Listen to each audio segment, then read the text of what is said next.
Ignition sequence starts. 6, 5, 4, 3, 2, 1, 0. Liftoff. We have a liftoff.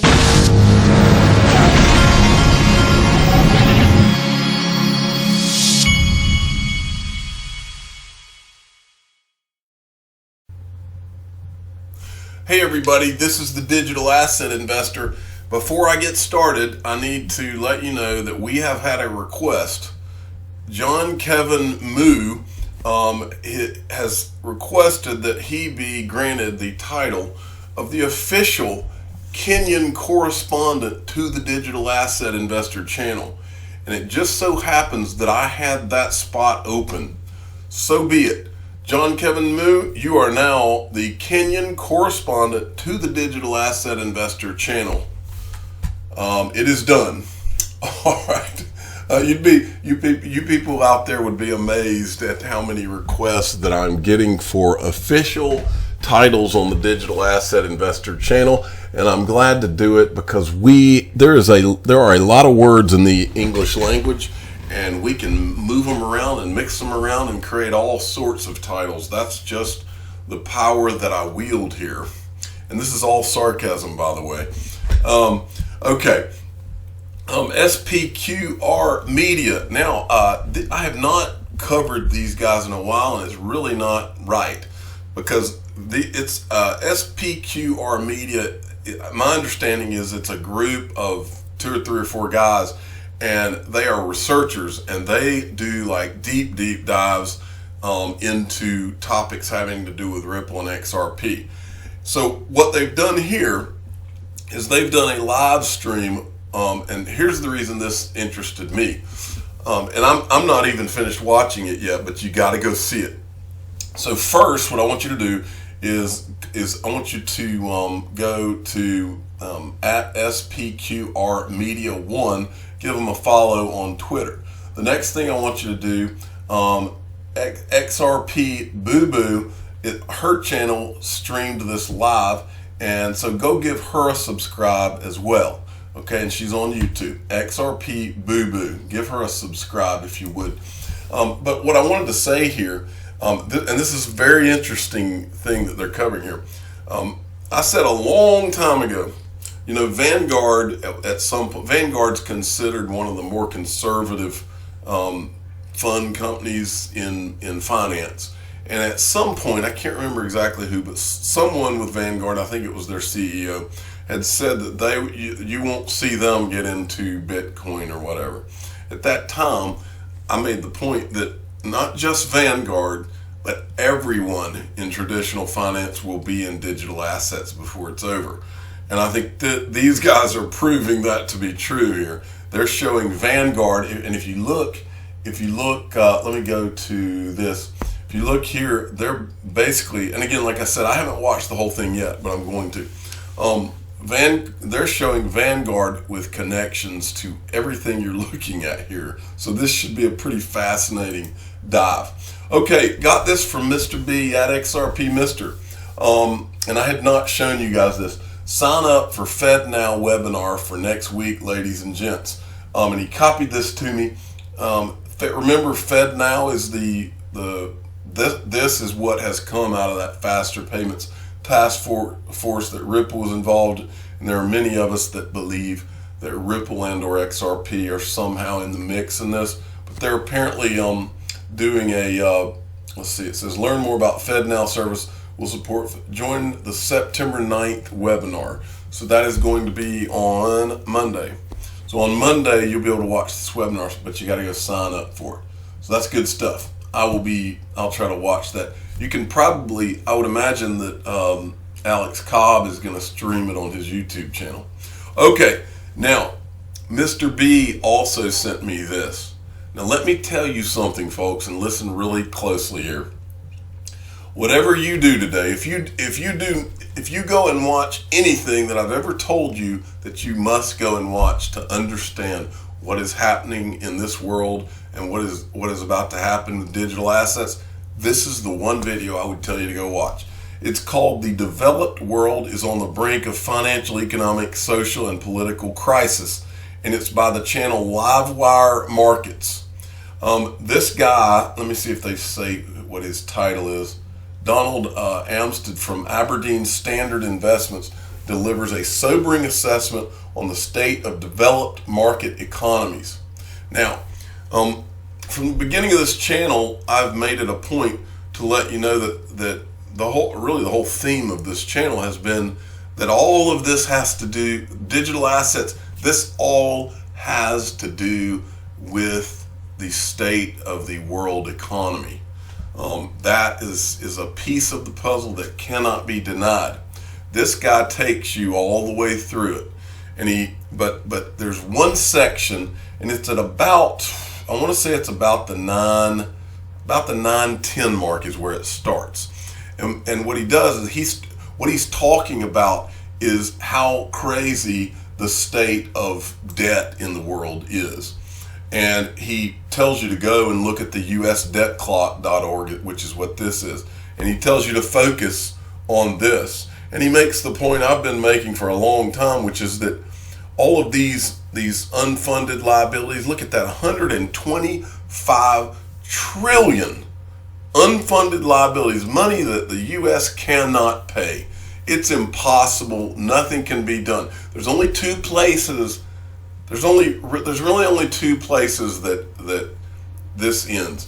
Either the debt's being paid, or World War III, or some kind of other way being worked out. I mean, that's it, folks. And there have been people, and I have heard people say that digital assets are for the purpose of preventing World War III, because when economies collapse and you have major economic calamities, just like in World War II, the Japanese attacked Pearl Harbor because there were blockades on, there was a stranglehold on Japan's economy by the United States. So they attacked Pearl Harbor. When economies begin collapsing, and in this case we're talking about the collapse of sovereign debt, people not being able to pay their debts, in-game stuff here, folks. And I've always believed digital assets were created as a solution partially to this. Okay, back to this guy's video. At about the 9:10 mark, he starts talking about this, and he says, now look at it. He said, we've always been able to come back from all of these things. We've had all of these different types of bubbles burst. And I want you to listen. And if you've ever heard me say anything on this channel, listen to what I literally typed out what he said, because I want you to hear this. He said, in 1998, we had the emerging markets bubble burst. In 2007, we had the credit markets. In 1987, it was the stock market.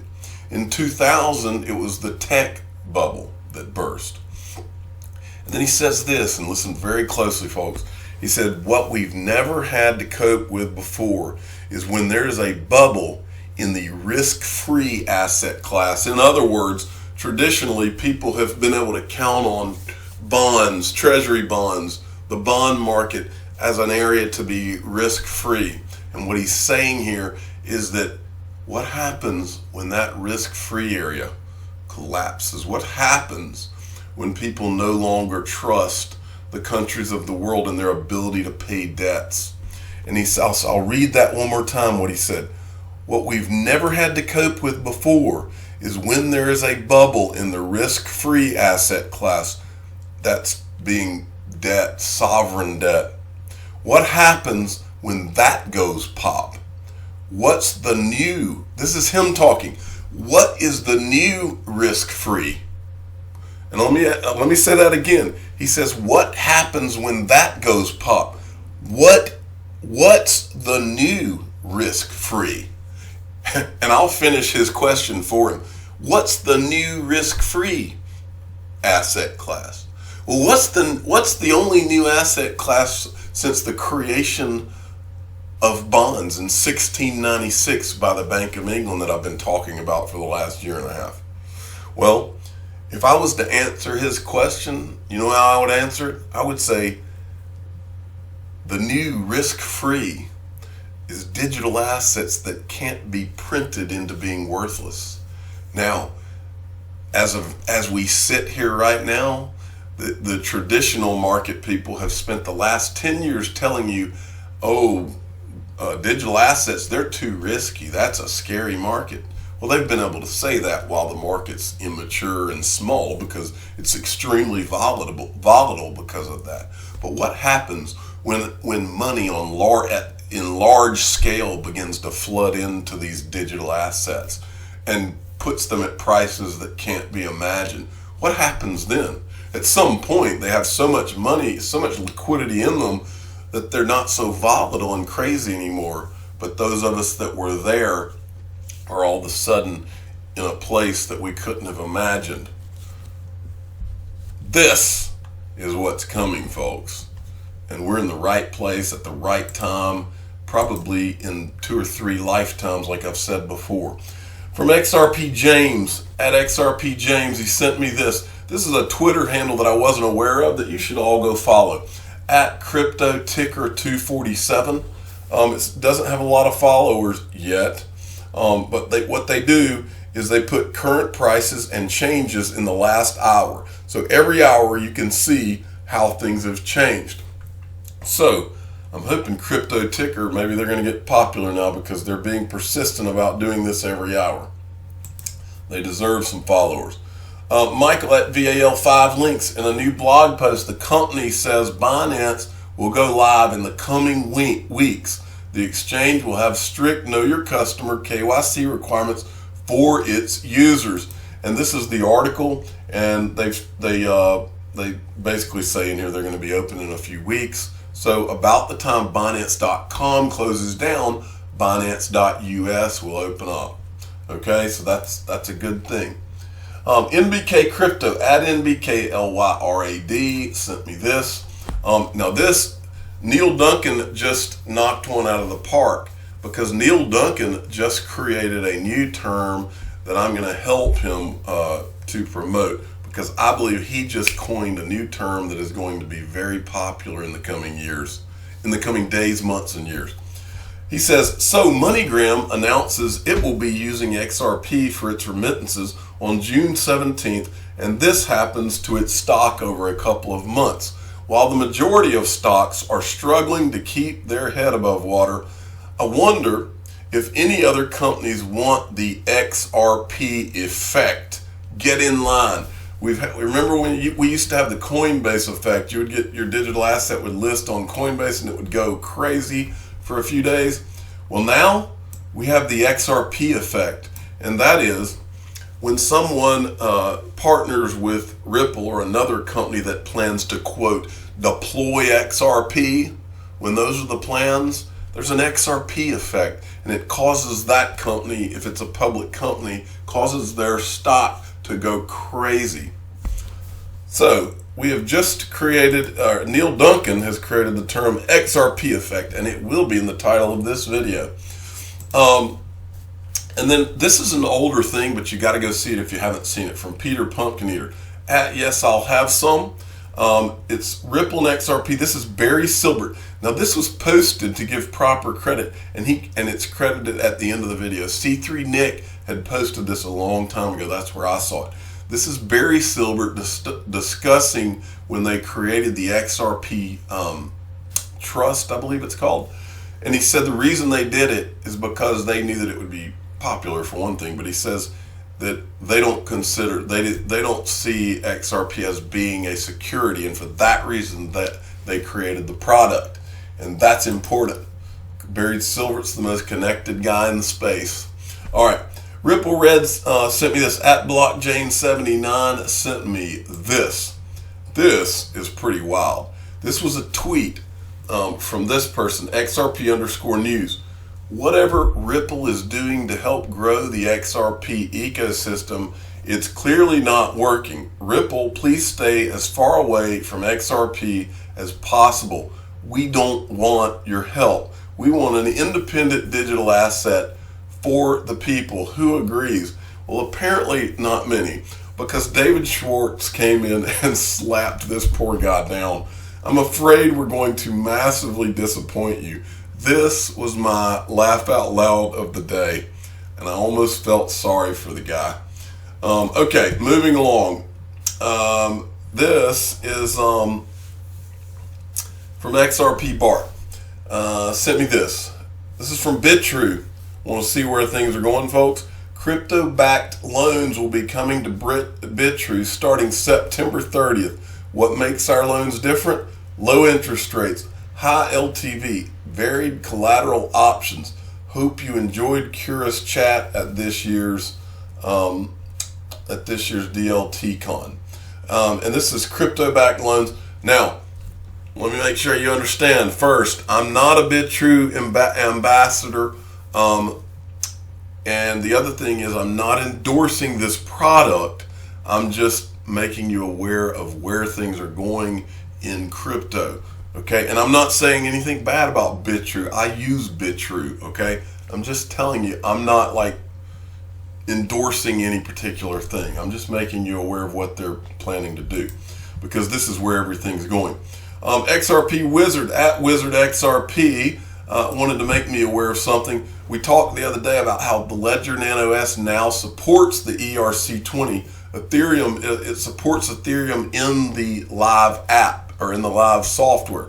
And so now, instead of having to go to my Ether wallet, you can do it right there in Ledger Live. So for those of you that are trying to get Ethereum or an Ethereum token off of Binance, since it's closing in September, this would be one of the places that you could send it now to your ledger. Okay, and finally from Diane B, she sent me another John McAfee thing. Like I've said before, if you want to get mentioned on my show, this is the easiest way to do it, because John McAfee is always a winning topic.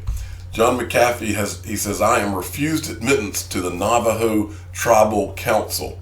Whatever that means, but it doesn't matter what it means. Once again, the genius is tweaking us all. And he makes me laugh every time.